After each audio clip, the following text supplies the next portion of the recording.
The daily ಬ್ರೀಫ್ನ ಇವತ್ತಿನ ಎಪಿಸೋಡಲ್ಲಿ ನಾನು ಮೊದಲು ಕಳೆದ 10 ವರ್ಷಗಳಲ್ಲಿ ಸಾರ್ವಜನಿಕ ಕ್ಷೇತ್ರ ಬ್ಯಾಂಕ್ಗಳು ಪಬ್ಲಿಕ್ ಸೆಕ್ಟರ್ ಬ್ಯಾಂಕ್ಸ್ ಅಂತ ಏನ್ ಕರಿತೀವಿ ಇದು ಯಾವ ರೀತಿ ಪುನಶ್ಚಲನೆ ಮಾಡ್ತಿದೆ ಅನ್ನೋದ್ರ ಬಗ್ಗೆ ಮಾತಾಡೋಣ. ಇದಾದ್ಮೇಲೆ ರಿಲಯನ್ಸ್ನ ಇತಿಹಾಸದಲ್ಲಿ ಅದ್ಭುತವಾದ ಒಪ್ಪಂದ ನಡೀತಿದೆಯಂತೆ. ಭಾರತದಲ್ಲಿನ ಗ್ಲೋಬಲ್ ಪೊಲಿಟಿಕಲ್ ಸಿಚುವೇಶನ್ ಯಾವ ರೀತಿ ಬದಲಾಯಿಸಬಹುದು ಅನ್ನೋದ್ರ ಬಗ್ಗೆ ಚರ್ಚೆ ಮಾಡೋಣ. ನಿಮ್ಮೆಲ್ರಿಗೂ ಝೀರೋದ ಮಾರುಕಟ್ಟೆಯ ದ ಡೈಲಿ ಬ್ರೀಫ್ ಕಾರ್ಯಕ್ರಮಕ್ಕೆ ಸ್ವಾಗತ. ಹಣಕಾಸು ಹಾಗೂ ಫೈನಾನ್ಷಿಯಲ್ ಮಾರುಕಟ್ಟೆಯಲ್ಲಿ ನಡೆಯುವಂತಹ ದೊಡ್ಡ ದೊಡ್ಡ ಸುದ್ದಿಗಳನ್ನ ತುಂಬಾ ಸಿಂಪ್ಲಿಫೈ ಮಾಡಿ ನಾನು ನಿಮಗೆ ಅರ್ಥ ಮಾಡಿಸ್ತೀನಿ. ನಾನು ನಿಮ್ಮ ಹೋಸ್ಟ್ ಚಂದನಾ ಗೌಡ. ಇವತ್ತು ಸೋಮವಾರ ಡಿಸೆಂಬರ್ 16. ನೀವೇನಾದ್ರೂ ನಮ್ಮ ಕಾರ್ಯಕ್ರಮವನ್ನ ಕೇಳಬೇಕು ಅಂತ ಅನ್ಕೊಂಡಿದ್ರೆ ಆಪಲ್ ಮತ್ತೆ ಸ್ಪಾಟಿಫೈ ಪಾಡ್ಕಾಸ್ಟ್ ಅಲ್ಲಿ ಕೇಳ್ಬೋದು. ನೀವು ಓದುವ ವ್ಯಕ್ತಿ ಆಗಿದ್ದೀರಾ ಅಂತ ಅಂದ್ರೆ ಇಮೇಲ್ ನ್ಯೂಸ್ ಲೆಟರ್ಸ್ಗೆ ಸಬ್ಸ್ಕ್ರೈಬ್ ಮಾಡಿ. ಒಂದ್ ವಿಷಯ ನೆನಪಿರ್ಲಿ, ಯಾವುದೇ ರೀತಿ ಸಹ ಸ್ಪ್ಯಾಮ್ ಮಾಡ್ತಿಲ್ಲ. ಪ್ರತಿಯೊಂದು ಲಿಂಕ್ಸ್ ಕಮೆಂಟ್ ಸೆಕ್ಷನ್ ಅಲ್ಲೇ ಅವೈಲೇಬಲ್ ಇದೆ. ಬನ್ನಿ ಕಾರ್ಯಕ್ರಮವನ್ನ ಶುರು ಮಾಡೋಣ. ಬೇಸಿಕಲಿ ಬ್ಯಾಂಕ್ಗಳೇನಾದ್ರೂ ಸಾಲಗಾರರಿಗೆ ಸಾಲ ಕೊಡ್ತಿದ್ದಾರೆ ಅಂತಂದ್ರೆ ಸಾಲಗಾರರು ಎಲ್ಲಾ ಸಾಲವನ್ನು ಕೊಡಕ್ಕಾಗಲ್ಲ ಅನ್ನೋದು ಬ್ಯಾಂಕ್ಗಳಿಗೆ ಗೊತ್ತಿರುತ್ತೆ. ಕೆಲವು ಸಾಲಗಳು ತಪ್ಪಾಗಿ ಹೋಗ್ಬಿಡ್ಬೋದು. ಅಂತ ಸಾಲಗಳನ್ನ ನಾವು ನಾನ್ ಪರ್ಫಾರ್ಮಿಂಗ್ ಅಸೆಟ್ಸ್ ಅಂತ ಕರಿತೀವಿ. ಇದು ಸಂಬಂಧ ಇರದೇ ಇರುವಂತಹ ಸಾಧ್ಯವಿಲ್ಲದೆ ಇರೋದನ್ನ ನಾವು ಅಂದಾಜಿಸಬೇಕಾದ್ರೆ ಬ್ಯಾಂಕ್ಗಳು ಸಾಕಷ್ಟು ಸಾಲಗಳನ್ನ ಕೊಡತ್ತಂತೆ. ಆದ್ರಿಂದ ಅವರು ಇದನ್ನ ಮುಂಚಿತವಾಗಿಯೇ ಕಂಟ್ರೋಲ್ ಮಾಡ್ಕೊಳ್ತಾರೆ. ಹೇಗೆ ಅಂತಂದ್ರೆ ಅವರು ತಮ್ಮ ಲಾಭದಿಂದ ಒಂದು ಭಾಗವನ್ನ ಈ ಒಂದು ಸಿಚುವೇಶನ್ಗೆ ಮೀಸಲಾಗಿ ಇಡ್ತಾರೆ. ಈಗ ಕೆಟ್ಟ ಸಾಲಗಳು ಇನ್ನು ಬ್ಯಾಂಕಿನ ಬ್ಯಾಲೆನ್ಸ್ ಶೀಟ್ ಅಲ್ಲಿ ಕಾಣಿಸ್ಕೊಳತ್ತಂತೆ. ಆದ್ರೆ ಬ್ಯಾಂಕ್ಗಳು ಈ ಸಾಲಗಳನ್ನ ನಿಭಾಯಿಸಬೇಕಾದ್ರೆ ಆರ್ಥಿಕವಾಗಿನೂ ಕೂಡ ಸಿದ್ಧವಾಗಿರುತ್ತೆ. ಇದೆಲ್ಲ ಆದ್ಮೇಲೆ ಯಾವಾಗ ಸಾಲಗಾರರು ಹಣವನ್ನ ರೀಪೇ ಮಾಡಲ್ವೋ ಅದು ಖಚಿತ ಆಗಿದೆ ಅಂದ್ರೆ ಬ್ಯಾಂಕ್ಗಳು ಈ ಸಾಲವನ್ನ ತಮ್ಮ ಪುಸ್ತಕಗಳಿಂದ ರೈಟ್ ಆಫ್ ಮಾಡ್ತಾರೆ. ಇದ್ರ ಅರ್ಥ ಏನ್ ಗೊತ್ತಾ? ಸಾಲಗಳು ಮುಂದಕ್ಕೆ ಬ್ಯಾಲೆನ್ಸ್ ಶೀಟ್ ಅಲ್ಲಿ ಕಾಣಿಸ್ಕೊಳ್ಳೋದೇ ಇಲ್ಲ. ಆದ್ರೆ ಅವುಗಳನ್ನ ವಾಪಸ್ ಆಗದೆ ಇರೋ ಸಮಯದಲ್ಲಿ ಈ ಕೈಗೊಂಡಂತಹ ಪ್ರಯತ್ನಗಳು ಮುಂದುವರಿಯುತ್ತಾನೆ ಇರುತ್ತೆ. ಆಗ ಸಾಲಗಾರರಿಗೆ ರೀಪೇಮೆಂಟ್ ಮಾಡಬೇಕಾದ್ರೆ ಇನ್ನೂ ಕೂಡ ಜವಾಬ್ದಾರಿ ಜಾಸ್ತಿ ಆಗತ್ತೆ. ಫಾರ್ ಪಬ್ಲಿಕ್ ಸೆಕ್ಟರ್ ಬ್ಯಾಂಕ್ಸ್ ಗಳಿಗೆ ಈ ಒಂದು ರೈಟ್ ಆಫ್ ನಂಬರ್ಸ್ ತುಂಬಾ ಜಾಸ್ತಿ ಬಂದಿದೆ. ಇತ್ತೀಚೆಗೆ ಬಂದಿರುವ ರಿಪೋರ್ಟ್ ಪ್ರಕಾರ FY25 ಫಸ್ಟ್ ಹಾಫ್ ಅಲ್ಲಿ ನೋಡಿದಾಗ 42,035 ಕೋಟಿ ರೂಪಾಯಿಯಷ್ಟು ಆಗಿದೆ. ಇದು FY24 1.14 lakhs crore ಮತ್ತೆ FY23 1.18 lakhs crore ಆಗಿತ್ತು. ಅದಕ್ಕೂ ಹಿಂದಿನ 3 ವರ್ಷಗಳ ರಿಪೋರ್ಟ್ ನೋಡ್ತಿದೀವಿ ಅಂತಂದ್ರೆ 4.26 lakhs crore ಈ ಒಂದು ಪ್ರಾಜೆಕ್ಟ್ ಅಲ್ಲಿ ಆಗಿತ್ತು. ನೋಡಿ, ಇಲ್ಲೊಂದು ವಿಷಯ ನಮ್ಗೆ ತುಂಬಾ ಸ್ಪಷ್ಟವಾಗಿ ಅರ್ಥ ಆಗುತ್ತೆ. ಸಾರ್ವಜನಿಕ ವಲಯದ ಬ್ಯಾಂಕ್ಗಳು ಮನ್ನಾ ಮಾಡ್ತಿರೋ ಅಂತ ಈ ಕೆಟ್ಟ ಸಾಲಗಳು ಏನಿರುತ್ತೆ ಇದನ್ನೆಲ್ಲ ತುಂಬಾ ಸಾಫ್ಟ್ ಆಗಿ ಮಾಡತ್ತೆ, ಹಾಗೆ ನಿಧಾನವಾಗಿ ಕಡಿಮೆ ಮಾಡ್ಕೊಳ್ತಾ ಬರುತ್ತೆ. FY20 ನಾವು ನೋಡಿದಾಗ 7 ಲಕ್ಷ ಕೋಟಿಯಷ್ಟು ಕೆಟ್ಟ ಸಾಲಗಳನ್ನ ಮನ್ನಾ ಮಾಡಿದ್ದಾರೆ. ಈಗ ಅದಕ್ಕಿಂತ ಕಡಿಮೆ ಕೂಡ ಇದೆ. ಈಗ ಈ ಕೆಟ್ಟ ಸಾಲಗಳಲ್ಲಿಯೂ ಕೂಡ 70% ಮರುಪಡೆ ಆಗ್ತಿದೆ. ಅಂದ್ರೆ FY25 ನಾವು ನೋಡಿದಾಗ ಇದು 95% ಅಷ್ಟು ಆಗಿದೆ ಗೊತ್ತಾ? ಆದ್ರಿಂದ ಸಾರ್ವಜನಿಕ ವಲಯದ ಬ್ಯಾಂಕ್ಗಳು ಕಡಿಮೆ ಹಾಗೂ ಕಡಿಮೆ ಕೆಟ್ಟ ಸಾಲಗಳನ್ನ ಮನ್ನಾ ಮಾಡ್ತಿದೆ ಮತ್ತು ರೀಪೇಮೆಂಟ್ ರೇಟ್ಸ್ ಆರ್ ಇನ್ಕ್ರೀಸಿಂಗ್ ಅಂತ ಹೇಳ್ಬೋದು. ಹಾಗೇನೆ ಇವ್ರು ಮಾಡ್ತಿರುವಂತಹ ಈ ಕ್ರೆಡಿಟ್ ಕಾಸ್ಟ್ ಗಳೆಲ್ಲನೂ ಕೂಡ ರ್ಯಾಪಿಡ್ಲಿ ರೆಡ್ಯೂಸ್ ಆಗ್ತಿದೆ ಅಂತ ಹೇಳ್ಬೋದು. ಇದ್ರ ಅರ್ಥ ಏನ್ ಗೊತ್ತಾ? ಪಬ್ಲಿಕ್ ಸೆಕ್ಟರ್ ಬ್ಯಾಂಕ್ಸ್ ಗಳ ಆಸ್ತಿ ಗುಣಮಟ್ಟ ಉತ್ತಮವಾಗೇನೋ ಇರುತ್ತೆ, ಆದ್ರೆ ಇದು ಸುಮಾರು 1 ದಶಕದ ಹಿಂದೆ ನಡೆದಿರುವಂತ ಒಂದು ಸಿಚುವೇಶನ್ ಬಗ್ಗೆ ಪರಿಣಾಮವಾಗಿದೆ ಅಂತ ಹೇಳ್ಬೋದು. ಅಂದ್ರೆ ಇದನ್ನ ಸರಿ ಮಾಡ್ಬೇಕು ಅಂತ RBI ಮತ್ತೆ ಸರ್ಕಾರ ಕೈ ವಾಶ್ ಮಾಡ್ಕೊಂಡ್ರು ಅಂತ ಹೇಳ್ಬೋದು. ಇನ್ನು ಅಸೆಟ್ ಕ್ವಾಲಿಟಿ ರಿವ್ಯೂ AQR ಅಂತ ಕರಿತೀವಿ. ಇದ್ರ ಬಗ್ಗೆ ದೊಡ್ಡ ಪಿಕ್ಚರ್ ಅಲ್ಲಿ ಮಾತಾಡ್ಬೇಕು ಅಂತ ಅಂದ್ರೆ let's do a fact check. ನಾವು ಕೆಲವು ಒಂದು ಹಿಸ್ಟಾರಿಕಲ್ ಸರ್ಕಮ್ಸ್ಟಾನ್ಸಸ್ ಬಗ್ಗೆ ಮಾತಾಡೋಣ. 2015 ಗವರ್ನರ್ ರಘುರಾಮ್ ರಾಜನ್ ಅವರ ನೇತೃತ್ವದಲ್ಲಿ ಈ ಭಾರತೀಯ ರಿಸರ್ವ್ ಬ್ಯಾಂಕ್ ಅಂತ ಹೇಳ್ತೀವಲ್ವಾ, ಈ ಬ್ಯಾಂಕ್ಗಳ ಪುಸ್ತಕಗಳನ್ನ ಕಠಿಣವಾಗಿ ನೋಡಿದ್ರು. ಅಂದ್ರೆ ದೀರ್ಘವಾಗಿ ಪರಿಶೀಲನೆ ಮಾಡಿದ್ಮೇಲೆ ಏನ್ ಗೊತ್ತಾಯ್ತು ಗೊತ್ತಾ? ಈ ಕೆಟ್ಟ ಲೋನ್ಸ್ ಗಳು ಏನೆಲ್ಲ ಇದೆ ಇದು ರ್ಯಾಪಿಡ್ಲಿ ಇನ್ಕ್ರೀಸ್ ಆಗ್ತಾನೆ ಇತ್ತು day by day, especially for big lenders in the wholesale lending sector. ಇಲ್ಲಿ ದೊಡ್ಡ ದೊಡ್ಡ ಕಂಪನಿಗಳಿಗೆ ಸಾಲವನ್ನ ಕೊಡಲಾಗ್ತಿತ್ತು. ಆದ್ರೆ ನಮ್ ತರ ಚಿಲ್ಲರೆ ಸಾಲಗಳಲ್ಲ. 2006 ಮತ್ತೆ 2008 ಎಕನಾಮಿಕ್ ಬೂಮ್ ಆದಾಗ ಬ್ಯಾಂಕ್ಗಳು ಸಕ್ಕರೆ ಹಂಚದಂತೆ ಸಾಲಗಳನ್ನ ಎಲ್ರಿಗೂ ಕೊಟ್ರು. But all those loans were not at all reasonable options ಅಂತ ಹೇಳ್ಬೋದು. Large corporate borrowers Kingfisher airlines, Bhushan steels ಮತ್ತೆ ಆಮ್ಟೆಕ್ ಆಟೋಗಳಂತಹ ಹೆಸರುಗಳಲ್ಲಿ ನಾವು ನೋಡಿದಾಗ ಎಲ್ಲೆಡೆನೂ ಕೂಡ ಈ ಒಂದು ಡಿಫಾಲ್ಟ್ ಆಗಿದೆ ಅಂತ ಊಹೆ ಮಾಡ್ಕೊಂಡ್ರು. ಇವುಗಳಲ್ಲಿ ಬ್ಯಾಂಕ್ಸ್ ಗಳು ಏನ್ ಮಾಡ್ತಿತ್ತು ಗೊತ್ತಾ? ಒಂದು ಕ್ಲಾಸಿಫೈಡ್ ಫೈನ್ಸ್ ಅಂತ ಮಾಡ್ತಿತ್ತು.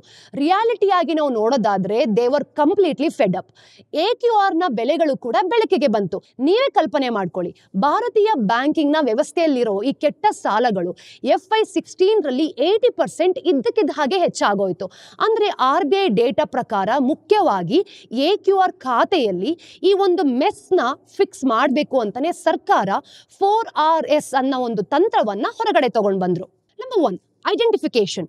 ಮೊದಲು ಇರೋಂಥ ಸಮಸ್ಯೆವನ್ನ ಒಪ್ಕೊಳ್ಳಿ. AQR ಬ್ಯಾಂಕ್ಗಳು ಬೇಸಿಕಲಿ ಏನ್ ಮಾಡುತ್ತೆ ಗೊತ್ತಾ? It forced us to identify bad debts instead of hiding them. Number 2, resolution.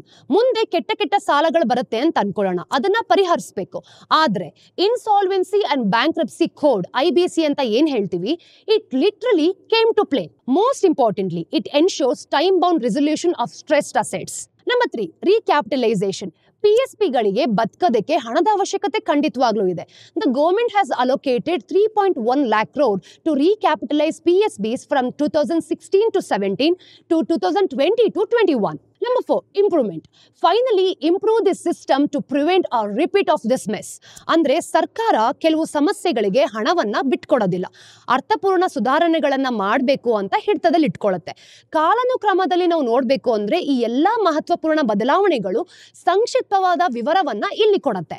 IBC 2016, the bankruptcy and insolvency code provides for the protection of creditors. ಈ ಬ್ಯಾಂಕ್ಗಳು ಏನ್ ಮಾಡುತ್ತೆ ಅಂತಂದ್ರೆ ಒಂದು ಚಾರ್ಜ್ ಅನ್ನ ತಗೊಳುತ್ತೆ.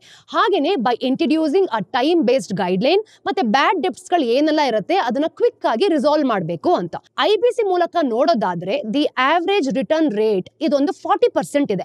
ಹಾಗೆ ಆವರೇಜ್ ರಿಟರ್ನ್ ರೇಟ್ ನಾವು ಓಲ್ಡ್ ಮೆಥಡ್ಸ್ ನ ಯೂಸ್ ಮಾಡಿ ಸಾಲ್ವ್ ಮಾಡ್ತೀವಿ ಅಂದ್ರೆ 26% ಗೆ ಬರುತ್ತೆ. ಇನ್ನು IBC 2021 ನಲ್ಲಿ ನೋಡೋದಾದ್ರೆ ರೆಸೊಲ್ಯೂಷನ್ ಸಮಯ ಅಂತ ಏನ್ ಕರಿತೀವಿ, ಇದು 4.3 ವರ್ಷಗಳಿಂದ 460 ದಿನಗಳವರೆಗೆ ಕಡಿಮೆ ಮಾಡಲಾಯಿತು. ಅಂದ್ರೆ ಭಾರತದ ವ್ಯಾಪಾರ ರೇಟ್ಗಳು ಕೂಡ ಸುಧಾರಿಸಿತು ಅಂತ ಹೇಳ್ಬೋದು. ಬ್ಯಾಂಕ್ ಬೋರ್ಡ್ ಬ್ಯೂರೋ 2016, PSPಗಳ ಸಾರ್ವಜನಿಕ ಬ್ಯಾಂಕ್ಗಳು ಏನೆಲ್ಲ ಇರುತ್ತೆ, to conduct administration professionally, to be recommended for key positions, ಹಾಗೇನೆ to measure the performance of bank boards and improve governance. ಈ BBB ಅಂದ್ರೆ ಬ್ಯಾಂಕ್ ಬೋರ್ಡ್ ಬ್ಯೂರೋ ಅಂತ ನಾವ್ ಏನ್ ಕರಿತೀವಿ, ಇದನ್ನೆಲ್ಲನೂ ಕೂಡ ಆರಂಭಿಸಿದ್ದಾರೆ. PSP ಕಾನ್ಸಾಲಿಡೇಷನ್ 2017 to 2020. ಈಗ ದುರ್ಬಲ ಬ್ಯಾಂಕ್ಗಳನ್ನ ಬಲವಾದ ಬ್ಯಾಂಕ್ಗಳ ಜೊತೆ ಮರ್ಜ್ ಮಾಡಲಾಯಿತು. ಫಾರ್ ಎಕ್ಸಾಂಪಲ್, SBI ತನ್ನ ಸಹಾಯಕ ಬ್ಯಾಂಕ್ಗಳು ಯಾವ್ದೆಲ್ಲ ಇದೆಯೋ ಅದ್ರ ಜೊತೆ ಮರ್ಜ್ ಮಾಡ್ಕೊಳ್ತು. Bank of Baroda, Dena bank ಮತ್ತೆ ವಿಜಯ ಬ್ಯಾಂಕ್ಗಳು ಸಹ ಸೇರ್ಕೊಂಡು ಈ ಒಂದು ಎಫಿಷಿಯನ್ಸಿ ಕ್ರಿಯೇಟ್ ಆಗಿರುವಂತಹ ಒಂದು ಸ್ಟ್ರಾಂಗ್ ಬ್ಯಾಂಕ್ ಜೊತೆ ಸ್ಕೇಲ್ ಅನ್ನ ಮೆಜರ್ ಮಾಡಿ ಇಲ್ಲಿ ಮರ್ಜ್ ಮಾಡ್ಕೊಂತು. Amendments to the SARFAESI act 2018, ಸರ್ಕಾರ ತನ್ನಲ್ಲಿರುವಂತಹ ಆಸ್ತಿ ರಿಕವರಿ ಪ್ರಾಸೆಸ್ ಮಾಡ್ಕೊಳ್ಬೇಕು, ಇದು ಸುಲಭ ಆಗ್ಬೇಕು ಅಂತ ಪ್ರಾಪರ್ಟಿ ರೀಕನ್ಸ್ಟ್ರಕ್ಷನ್ ಕಂಪನೀಸ್ ARCS ಅಂತ ಏನ್ ಕರಿತೀವಿ ಹೆಚ್ಚು ಅಧಿಕಾರ ಕೊಡಬೇಕು to expand the scope of the act. ಈ ಸರ್ಫಸೈ ಏನ್ ಮಾಡ್ತು ಗೊತ್ತಾ, ಈ ಒಂದು ಪವರ್ಸ್ ನ ಕಂಟಿನ್ಯೂಸ್ಲಿ ಇನ್ಕ್ರೀಸ್ ಮಾಡ್ತು. ಈಗ 100 ಕೋಟಿ ಅಥವಾ ಅದಕ್ಕಿಂತ ಹೆಚ್ಚು ಯಾರ ಹತ್ರ ಎಲ್ಲ ಆಸ್ತಿ ಇರುತ್ತೋ ಆ ಒಂದು ಆಸ್ತಿನ NBFCಗಳು ಕವರ್ ಮಾಡತ್ತೆ. Public credit registry 2021. ಈಗ ಸಾಲಗಾರರ ಕ್ರೆಡಿಟ್ ಇತಿಹಾಸವನ್ನ ಹುಡುಕ್ಬೇಕು ಅಂತ ಅನ್ಕೊಳ್ಳಿ, ಆಗ ಸೆಂಟ್ರಲೈಸ್ಡ್ ಡೇಟಾ ಬೇಸ್ ನ ಕ್ರಿಯೇಟ್ ಮಾಡ್ಬೇಕಾಗತ್ತೆ. ಇದು ಸಾಲದ ವಂಚನೆಗಳ ಅಪಾಯವನ್ನ ಕಡಿಮೆ ಮಾಡುತ್ತೆ. ಹಾಗೆ ನಿತ್ಯ ಹರಿದ್ವರ್ಣ ಸಾಲಗಳು ಅಂತ ಕರಿತೀವಿ, ಇದ್ರಲ್ಲೇನಾದ್ರೂ ತಪ್ಪ ಆಗ್ತಿದೆ ಅಂತಂದ್ರೆ ಇದನ್ನ ಮಾಡಿಫೈ ಮಾಡುವಂತಹ ಪದ್ಧತಿಗಳು ಕೂಡ ಇದರಲ್ಲಿ ಇರುತ್ತೆ. National asset reconstruction company limited NARCL 2021. ಈಗ ಕೆಟ್ಟ ಬ್ಯಾಂಕ್ಗಳು ಅಂತ ಕರಿತೀವಿ ಅಲ್ವಾ, ಅದನ್ನ NARCL ಅನ್ನೋ ಒಂದು ದೊಡ್ಡ ಆಸ್ತಿ ಪರಿಹಾರ ಮಾಡಬೇಕು ಅಂತ ಸ್ಥಾಪಿಸಲಾಗಿದೆ. ಇದನ್ನ ನಾವು India debt resolution company limited IDRCL ಜೊತೆಗೆ ಕೆಲಸ ಮಾಡ್ತಾ ಇದೆ. ಇನ್ನು ಬ್ಯಾಲೆನ್ಸ್ ಶೀಟ್ಸ್ ಗಳನ್ನ ಸ್ವಚ್ಛಗೊಳಿಸಬೇಕು, ಇಲ್ಲಿರುವಂತಹ ಆರ್ಗನೈಸೇಷನ್ ನ ಸ್ಪೀಡ್ ಜಾಸ್ತಿ ಮಾಡಬೇಕು ಅಂತಾನೆ ಇದನ್ನ ಕಂಡಿಡಿದಿದ್ದಾರೆ. ಇಂದು PSPಗಳು ಸಾರ್ವಜನಿಕ ಬ್ಯಾಂಕ್ಗಳಂತ ಏನ್ ಕರಿತೀವೋ have come a long distance. According to Motilal Oswal report, FY 23 ರಲ್ಲಿ PSPಗಳ ಒಟ್ಟು NPA ನೋಡೋದಾದ್ರೆ 5.2% ಗೆ ಇಳಿದೋಯ್ತು. FY 18 ರಲ್ಲಿ 14.6% ಗೆ ಇದ್ದಕ್ಕಿದ್ದ ಹಾಗೆ ಹೋಲಿಸಿದ್ವಿ ಅಂತಂದ್ರೆ ಒಂದು ದೊಡ್ಡ ಡೌನ್ ಫಾಲ್ ಅಂತ ಹೇಳ್ಬೋದು. ಇನ್ನು ಪ್ರೀ AQR ಲೆವೆಲ್ಸ್ ಗೆ ನಾವು ಕಂಪೇರ್ ಮಾಡಿದ್ವಿ ಅಂತಂದ್ರೆ ಅಸೆಟ್ ಕ್ವಾಲಿಟಿ ಆಫ್ ಬ್ಯಾಂಕ್ಸ್ ಖಂಡಿತವಾಗ್ಲೂ ಬೆಟರ್ ಅಂತ ಹೇಳ್ಬೋದು. ಆದ್ರೆ ಇಲ್ಲಿ ಒಂದು ಕ್ಯಾಚ್ ಇದೆ. ಸ್ಥಿರತೆ ಅಂತ ಹೇಳಿದ್ರೆ ಸುರಕ್ಷತೆ ಖಂಡಿತವಾಗ್ಲೂ ಅಲ್ಲ. ಈಗ ಚಿಲ್ಲರೆ ಸಾಲಗಳು, ಕ್ರೆಡಿಟ್ ಕಾರ್ಡ್ಗಳು ಮತ್ತೆ ವೈಯಕ್ತಿಕ ಸಾಲಗಳನ್ನ ನಾವು ನೋಡಿದಾಗ ಖಂಡಿತವಾಗ್ಲೂ ಅಟ್ರಾಕ್ಟ್ ಆಗುತ್ತೆ. ಇಂತಹ ಸಾಲಗಳಿಗೆ ಬೇಡಿಕೆ ಜಾಸ್ತಿ ಆಗ್ತಿದ್ದ ಹಾಗೆ ಡಿಫಾಲ್ಟ್ಗಳ ಅಪಾಯ ಕೂಡ ಜಾಸ್ತಿ ಆಗುತ್ತೆ. ಬ್ಯಾಂಕ್ಗಳು ಎಚ್ಚರದಿಂದ ನೋಡ್ಕೊಳ್ದೇ ಇದ್ರೆ ಮತ್ತೆ ಮತ್ತೊಂದು ಕ್ರೆಡಿಟ್ ಸಮಸ್ಯೆಯ ಸೈಕಲ್ ಆಗ್ಬೋದು. ಈ ಬಾರಿ ಇದು ಕಾರ್ಪೊರೇಟ್ ಸಾಲಗಳ ಬದಲು ಒಂದು ಚಿಲ್ಲರೆ ಸಾಲಗಳಿಂದನೇ ಉಂಟಾಗ್ಬೋದು ಅಂತ ಹೇಳ್ತೀನಿ. ಈಗ ಎರಡನೇ ಸ್ಟೋರಿಯಲ್ಲಿ $13 ಬಿಲಿಯನ್ ರಿಲಯನ್ಸ್ ರಷ್ಯಾ ತೈಲದ ಒಪ್ಪಂದದ ಬಗ್ಗೆ ತಿಳ್ಕೊಳ್ಳೋಣ. ಈ ಕಥೆಯು it's more about economics than Jio politics ಅಂತ ಹೇಳ್ಬೋದು. ರಿಲಯನ್ಸ್ ಇಂಡಸ್ಟ್ರಿ ಭಾರತ ಮತ್ತೆ ರಷ್ಯಾ ನಡುವೆ ರೋಸ್ನೆಫ್ಟ್ ಎಂಬ ಒಂದು ಕಂಪನಿ ಜೊತೆಗೆ ಅತಿ ದೊಡ್ಡ ಇಂಧನದ ಒಪ್ಪಂದಕ್ಕೆ ಸಹಿ ಹಾಕೊಂಡಿದೆ. ಮುಂದಿನ 10 ವರ್ಷಗಳಲ್ಲಿ ನಾವು ನೋಡೋದಾದ್ರೆ ರಿಲಯನ್ಸ್ ಪ್ರತಿದಿನ 5 ಲಕ್ಷ ಬ್ಯಾರೆಲ್ ಈ ಒಂದು ಕ್ರೂಡ್ ಆಯಿಲ್ ಅಂತ ನಾವು ಏನ್ ಕರಿತೀವಿ ಇದನ್ನ 13 ಶತಕೋಟಿ ಡಾಲರ್ಸ್ ದರದಲ್ಲಿ ಖರೀದಿಸಲಿದೆ. ತುಂಬಾ ಸಿಂಪಲ್ ಆಗಿ ಹೇಳೋದಾದ್ರೆ ಭಾರತ ಪ್ರತಿದಿನವೂ 5 ಮಿಲಿಯನ್ ಬ್ಯಾರೆಲ್ ತೈಲವನ್ನ ಬಳಸತ್ತೆ. ಹಾಗಾಗಿ ಈ ಒಪ್ಪಂದ ದೇಶದ ದೈನಂದಿನ ತೈಲ ಅಗತ್ಯಗಳ ಬಗ್ಗೆ 8 to 10% ಅನ್ನ ಪೂರೈಸುತ್ತೆ. ಇದು ಸಾಕಷ್ಟು ದೊಡ್ಡ ಪ್ರಮಾಣ ಅಲ್ವಾ? ಇನ್ನು ತೈಲವನ್ನ ರಿಲಯನ್ಸ್ ನ ಜಾಮ್ನಗರ್ ಫ್ಯಾಕ್ಟರಿಯಲ್ಲಿ ಪ್ರಾಸೆಸ್ ಮಾಡ್ತಾರೆ. ಅದು ಪೆಟ್ರೋಲ್, ಡೀಸೆಲ್, ಪ್ಲಾಸ್ಟಿಕ್, ಸಿಂಥೆಟಿಕ್ ಫೈಬರ್ಗಳಂತಹ ಉತ್ಪನ್ನಗಳಿಗೆ ಟ್ರಾನ್ಸ್ಫಾರ್ಮ್ ಆಗಿರುತ್ತೆ. ಇದು ಕೇವಲ ದೊಡ್ಡ ವ್ಯಾಪಾರದ ವ್ಯವಹಾರವಲ್ಲ, ಇದು ಭಾರತದ ಇಂಧನ ಭದ್ರತೆ ಹಾಗೂ ಆರ್ಥಿಕತೆಗೆ ತುಂಬಾ ಮುಖ್ಯವಾಗಿದೆ ಅಂತ ಹೇಳ್ಬೋದು. ಆದ್ರೆ ಈ ಒಪ್ಪಂದ ಏನಿದೆ ತಕ್ಷಣವಾಗಿ ನಡೀತಿಲ್ಲ ಬಿಡಿ, ಇದು ವರ್ಷಗಳಿಂದ ಬರ್ತಾ ಇರೋ ಘಟನೆಗಳ ಒಂದು ಫಲವಾಗಿದೆ ಅಂತ ಹೇಳ್ಬೋದು. ನಾವು ಇಲ್ಲಿ ಇದು ಯಾವ ರೀತಿ ಬಂದಿದೆ ಅನ್ನೋದನ್ನ ನೋಡ್ಕೊಂಡು ಬರೋಣ. ಮೊದಲಿಗೆ ರಷ್ಯಾ ಯುಕ್ರೇನ್ ಯುದ್ಧ ಶುರುವಾದ ಮೇಲೆ ಫೆಬ್ರವರಿ 2022 ಅಲ್ಲಿ ಏನಾಯ್ತು ಅನ್ನೋದನ್ನ ಹಿಂತಿರುಗಿ ನೋಡೋಣ. ರಷ್ಯಾದ ವಿರುದ್ಧ ವೆಸ್ಟರ್ನ್ ಸ್ಯಾಂಕ್ಷನ್ಸ್, ವಿಶೇಷವಾಗಿ ಸಮುದ್ರದ ಕಚ್ಚಾ ತೈಲ ಮತ್ತೆ ಕೆಲವು ಪೆಟ್ರೋಲಿಯಂ ಉತ್ಪನ್ನಗಳನ್ನ ಯುರೋಪಿಯನ್ ಒಕ್ಕೂಟದಿಂದ ರಷ್ಯಾದಿಂದ ಖರೀದಿಸಬಾರದು ಅಂತ ಹೇಳಿದ್ರು. ಅಂದ್ರೆ ಇಂಪೋರ್ಟ್ ಮಾಡ್ಕೊಳ್ಳೋದು, ಅದನ್ನ ಟ್ರಾನ್ಸ್ಫರ್ ಮಾಡೋದು ಖಂಡಿತವಾಗ್ಲೂ ಕೂಡ ನಿಷೇಧ ಮಾಡಾಕಿದ್ರು. ಈ ನಿರ್ಬಂಧಗಳು ರಷ್ಯಾವನ್ನ ಪ್ರಮುಖ ಮಾರುಕಟ್ಟೆಯಿಂದ ದೂರ ಮಾಡಿತ್ತು. ಹಾಗೇನೆ ಇದು ಜಿಯೋ ಪೊಲಿಟಿಕಲ್ ಪ್ರೆಷರ್ಗೂ ಕೂಡ ಜಾಸ್ತಿ ಆಗ್ತಿತ್ತು. ಅಂದ್ರೆ ಯಾರ್ಯಾರೆಲ್ಲ ಇದನ್ನ ಪರ್ಚೇಸ್ ಮಾಡೋದಕ್ಕೆ ಮುಂದೆ ಬರ್ತಿದ್ರು ಅವರು ರಷ್ಯಾದ ತೈಲವನ್ನ ತಲುಪಲು ಸಹಾಯ ಮಾಡ್ತಾನೆ ಇರಲಿಲ್ಲ. ಭಾರತದಲ್ಲಿ ಯಾವ ರೀತಿ ಎಂಟರ್ ಆಗ್ತಿದೆ ಅನ್ನೋದನ್ನ ನೋಡೋಣ. ಫೆಬ್ರವರಿ 2022 ರಲ್ಲಿ ರಷ್ಯಾ ಯುಕ್ರೇನ್ ಯುದ್ಧ ಪ್ರಾರಂಭ ಆದ್ಮೇಲೆ ವೆಸ್ಟರ್ನ್ ಕಂಟ್ರೀಸ್ ರಷ್ಯಾದ ಮೇಲೆ ಒಂದು ಸ್ಟ್ರಿಕ್ಟ್ ರಿಸ್ಟ್ರಿಕ್ಷನ್ಸ್ ಅನ್ನ ಹಾಕಿದ್ರು. ಈ ನಿರ್ಬಂಧಗಳು ಯುರೋಪಿಯನ್ ಒಕ್ಕೂಟದಿಂದ ರಷ್ಯಾದ ತೈಲವನ್ನ ಖರೀದಿಸಲೇಬಾರದು ಅಂತ ನಿಷೇಧ ಮಾಡಿದ್ರು. ಇದು ರಷ್ಯಾವನ್ನ ಒಂದ್ ಕಡೆ ಮೇನ್ ಮಾರ್ಕೆಟ್ ಇಂದ ವಿಡ್ರಾ ಮಾಡ್ಕೊಂಡಂಗಾಯ್ತು. ಅಂದ್ರೆ it provided an opportunity to sell oil to countries willing to ignore political unrest ಅಂತ. 2022 ರ ಮೊದಲಿಗೆ ನಾವು ನೋಡೋದಾದ್ರೆ ಭಾರತವು ರಷ್ಯಾದಿಂದ ತೈಲವನ್ನ ಆಮದು ಮಾಡ್ಕೊಳ್ತಿರ್ಲಿಲ್ಲ. ಆದ್ರೆ ಈಗ ಭಾರತದ ಕಚ್ಚಾ ತೈಲ ಅಂತ ನಾವ್ ಏನ್ ಕರಿತೀವಿ 40% ರಷ್ಯಾದಿಂದನೇ ಬರ್ತಿದೆ. ಆದ್ರೆ 2024 ರ ಹೊತ್ತಿಗೆ ನಾವು ದಿನಕ್ಕೆ 2 ಮಿಲಿಯನ್ ಬ್ಯಾರೆಲ್ಗಳನ್ನು ಕೂಡ ತಲುಪಬಹುದು. ಇದಕ್ಕೆ ಸರಳ ಕಾರಣ ಏನ್ ಗೊತ್ತಾ? ಬೆಲೆ ರಷ್ಯಾದ ತೈಲ ಬಹಳ ಅಗ್ಗವಾಗಿದೆ, ಚೀಪ್ ಆಗಿದೆ ಅಂತ. ಈಗ ನಿರ್ಬಂಧನಗಳನ್ನ ಕಂಟಿನ್ಯೂಸ್ ಆಗಿ ಹಾಕ್ತಿದ್ದಾರೆ ಅಂತ ಅನ್ಕೊಳ್ಳೋಣ. ಅಂದ್ರೆ ಬೇಸಿಕಲಿ ಜಾಸ್ತಿ ರಿಸ್ಟ್ರಿಕ್ಷನ್ಸ್ ಹಾಕಿದಾಗ ಈ ಆಯಿಲ್ ನ ನಾವು ಮಿಡಲ್ ಈಸ್ಟ್ ಇಂದ ತಗೊಳ್ತೀವಿ ಅಲ್ವಾ? ಈಗ ರಷ್ಯಾದ ತೈಲವು ಪ್ರತಿ ಬ್ಯಾರೆಲ್ಗೆ $30 ಅಷ್ಟು ಕಡಿಮೆ ಬೆಲೆಗೆ ಸಿಗುತ್ತೆ ಅಂತ ಅನ್ಕೊಳ್ಳಿ. ಆದ್ರೆ ಭಾರತ ಮತ್ತೆ ಚೈನಾ ಸೇರ್ಕೊಂಡಂತೆ ಬೇರೆ ದೇಶಗಳಿಂದ ಬೇಡಿಕೆ ಸಹ ಜಾಸ್ತಿ ಆಗ್ತಿರುತ್ತೆ. ಆಗ ಆ ರಿಯಾಯಿತಿಯು ಕಡಿಮೆ ಆಗೋಗುತ್ತೆ. ಈಗ ಪ್ರತಿ ಬ್ಯಾರೆಲ್ಗೆ $3 to $4 ರಿಯಾಯಿತಿ ಡಿಸ್ಕೌಂಟ್ ಸಿಗ್ತಿದೆ ಅಂದ್ರೆ ಭಾರತ ಇದರಿಂದ ಹಣ ಉಳಿಸ್ಕೊಳ್ಬೇಕು ಮತ್ತೆ ಆಮದು ಬಿಲ್ಗಳನ್ನ ಕಡಿಮೆ ಮಾಡ್ಕೊಳ್ಳಲು ಸಾಕಷ್ಟು ಲಾಭ ಆಗತ್ತೆ. ಅಮೆರಿಕವು ರಷ್ಯಾದ ತೈಲ ರಫ್ತುಗಳನ್ನ ನಿಲ್ಲಿಸಬೇಕು ಅಂತ ತುಂಬಾ ಪ್ರಯತ್ನ ಪಡ್ತಿದ್ದಾರೆ. ಸೊ ಬೇಸಿಕಲಿ ರಷ್ಯಾದ ಸರ್ಕಾರಿ ಶಿಪ್ಪಿಂಗ್ ಕಂಪನಿ ಸಾಕೋಮ್ ಫ್ಲಾಟ್ ಅಂತ ಏನ್ ಹೇಳ್ತೀವಿ, ಇದು ಪೆಟ್ರೋಲಿಯಂ ಅನ್ನ ಸಾಗಣೆ ಮಾಡ್ತಿರೋ ಅಂತ ಸಂಸ್ಥೆಗಳ ಮೇಲೆ ಒಂದು ರಿಸ್ಟ್ರಿಕ್ಷನ್ಸ್ ಅನ್ನ ಹಾಕಿದ್ರು. ರಿಲಯನ್ಸ್ ಮತ್ತೆ ಇತರ ಕಂಪನಿಗಳು ತೊಂದರೆ ತಪ್ಪಿಸ್ಬೇಕು ಅಂತಾನೆ ಈ ಮಾನ್ಯತೆ ಪಡೆದಿರುವಂತಹ ಒಂದು ಹಡಗುಗಳನ್ನ ಬಳಸೋದನ್ನು ಕೂಡ ನಿಲ್ಲಿಸಿತ್ತು. ಆದ್ರೆ ರಷ್ಯಾ ಇದಕ್ಕೆ ಒಂದು ಪ್ರತಿಕ್ರಿಯೆಯಾಗಿ ಏನ್ ಮಾಡ್ತು ಗೊತ್ತಾ? ಬ್ಲೂ ನೇವಿ ಅಂತ ಏನ್ ಕರಿತೀವಿ ಅದನ್ನ ನಿರ್ಮಾಣ ಮಾಡ್ತು.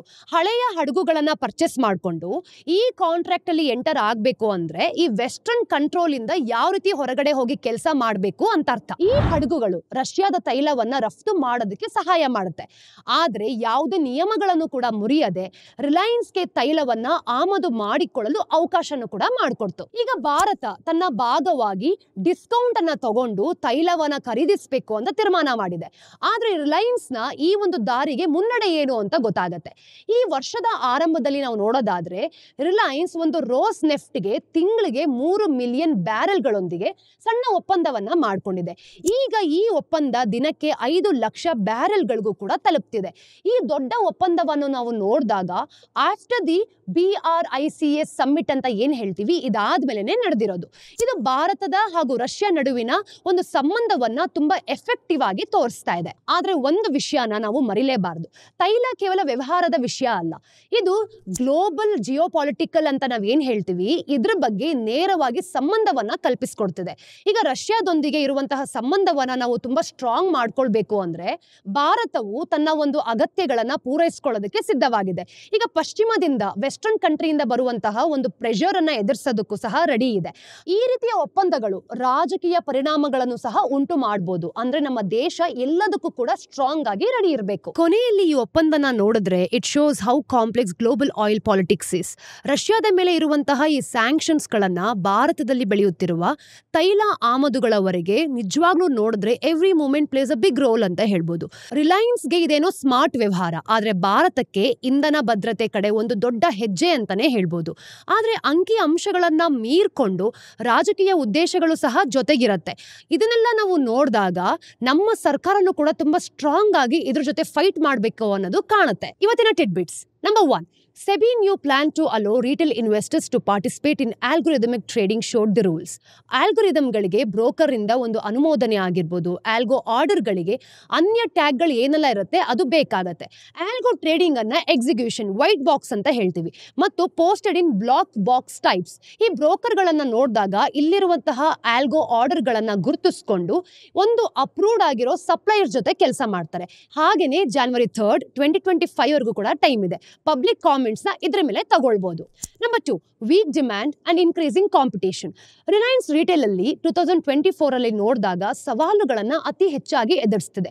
Keeping in mind the investments made in omni channel projects and dungeons. Meanwhile Jefferies also suggested that we could rely on rapid trading. ಪ್ರಮುಖ ನಗರಗಳಲ್ಲಿ ನಾವು ನೋಡ್ತೀವಿ ಅಂದ್ರೆ due to increasing rapid commerce ಅಂತ ಹೇಳ್ಬೋದು. ರಿಲಯನ್ಸ್ 30 ನಿಮಿಷಗಳಲ್ಲಿ ಈ ಒಂದು ಡಿಸ್ಟ್ರಿಬ್ಯೂಷನ್ಸ್ ಅನ್ನ ಟಾರ್ಗೆಟ್ ಮಾಡಿಕೊಂಡು ರಿಪೋರ್ಟ್ ಮಾಡ್ತಿದೆ. ನಂಬರ್ 3, ಬ್ಲಿಂಕಿಟ್ 10 ನಿಮಿಷಗಳಲ್ಲಿ ಫುಡ್ ಡೆಲಿವರಿ ಸರ್ವಿಸ್ ಬಿಸ್ಟ್ರೋ ಅನ್ನ ಪ್ರಾರಂಭ ಮಾಡ್ತಿದೆ. ಜೆಪ್ಟೋ ಕೆಫೆ, ಸ್ವಿಗ್ಗಿಸ್ ಬೋಲ್ಟ್ ಹಾಗೆ ಈ ತರ ಒಂದು ಇನ್ಸ್ಟೆಂಟ್ ಕಾಮರ್ಸ್ ಪ್ಲಾಟ್ಫಾರ್ಮ್ ಯಾವ್ದೆಲ್ಲ ಇರುತ್ತೋ ಅವರು ವೇರಿಯಸ್ ಫುಡ್ ಮತ್ತೆ ಡ್ರಿಂಕ್ಸ್ ಗಳನ್ನ ಅವೈಲೇಬಲ್ ಮಾಡ್ಕೋಬೇಕು ಅಂತ ಗುರುಗಾಂವ್ನ ಒಂದು ಪಾರ್ಟ್ ಅಲ್ಲಿ ಈ ರೀತಿ ಸರ್ವಿಸ್ ಅನ್ನ ಕೊಡ್ತಾ ಇದ್ದಾರೆ. ಸ್ನೇಹಿತರೆ, ಇದು ಇವತ್ತಿನ ಝೀರೋದ ಮಾರುಕಟ್ಟೆಯ ದ ಡೈಲಿ ಬ್ರೀಫ್ ನ ಅಪ್ಡೇಟ್ಸ್. ನಿಮ್ಮೆಲ್ರಿಗೂ ಸಹ ವಿಡಿಯೋ ಇಷ್ಟ ಆಗಿದೆ ಅಂತ ಅನ್ಕೊಂಡಿದೀನಿ.